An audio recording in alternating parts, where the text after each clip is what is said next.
I'm Sara. I have lived in Idaho for the last 22 of the last 25 years. I work full-time at a public library and I've been there for about 15 years. I do reference work and also help coordinate adult programs.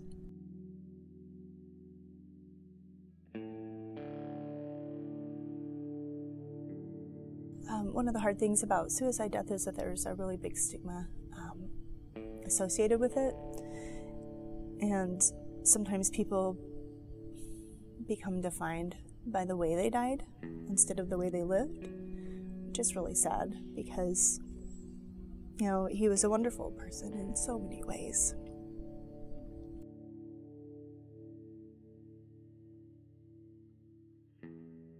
I participated in the Strength to Thrive overnight walk for suicide prevention and awareness in September, and I actually spoke at that event and told my story for the first time in public.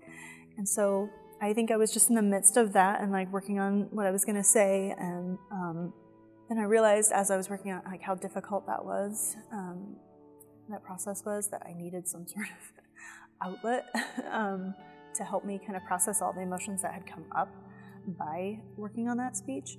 I hadn't really done a lot of art in the last several years. I'd just been busy with life stuff and really hadn't taken the time to do that too much. So I was actually pretty excited to do Project Grief and get a chance to kind of brush up on my art skills and just have some fun doing art again. This piece is a mirror image, a collage piece that was really interesting to work on. I really enjoyed it a lot, but it was also difficult too in some ways. There was a lot of, you know, self-reflection involved in this, and but I think that was powerful. This side represents my grief and my loss, so I use words like catastrophe and chaos because that's definitely what it feels like, especially in early grief. You know, goodbye, trying to come to terms with saying goodbye.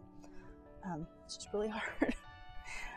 In the dark is another phrase I use because that's what it feels like. You know, it's like you're just stumbling around in the darkness. And I love you because, of course.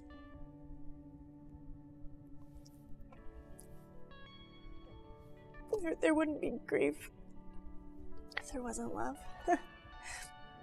That's why it hurts so bad, is because the love is so big.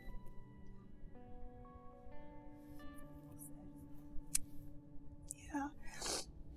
And so some of the journaling things I thought of when I was doing this is that this person that I'm becoming, this girl, would not exist without this girl, which is kind of a hard thing to accept because,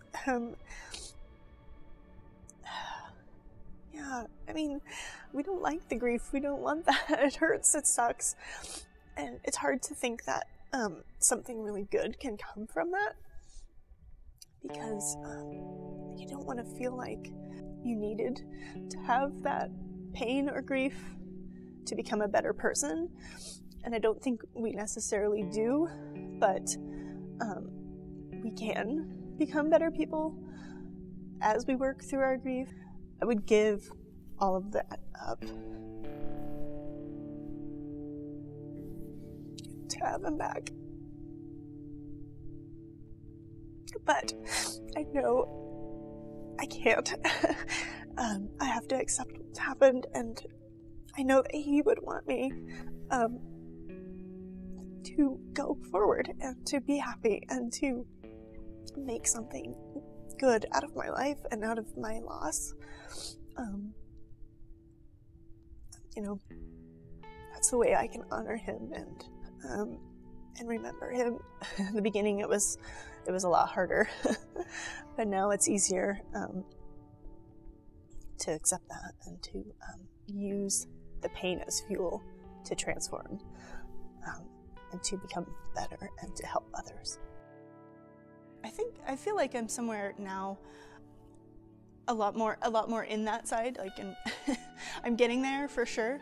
While I was working on this, I was more on this side obviously, but I was hoping that I could get to that side, and it gave me some motivation to keep working through things. keep processing because the side was so appealing.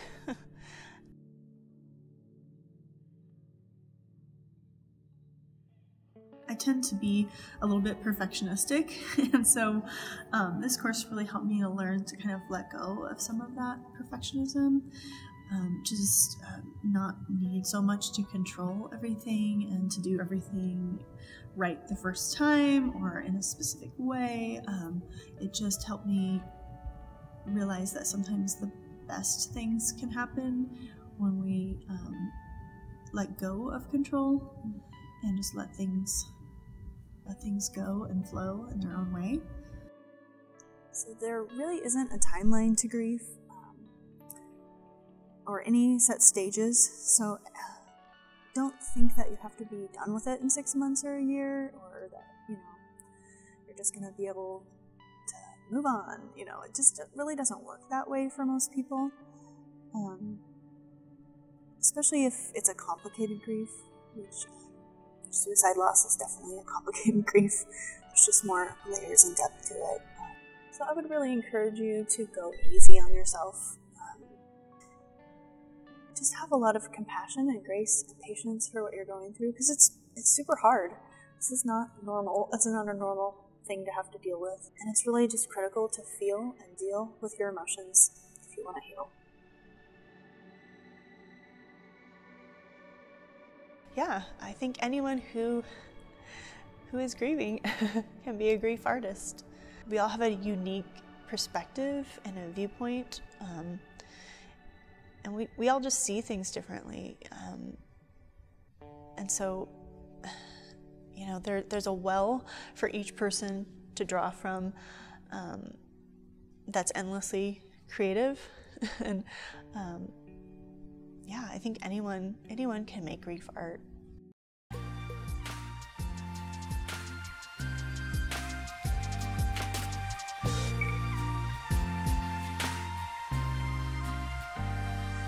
I really enjoyed doing the heart too. I did that with oil pastel and watercolor combined.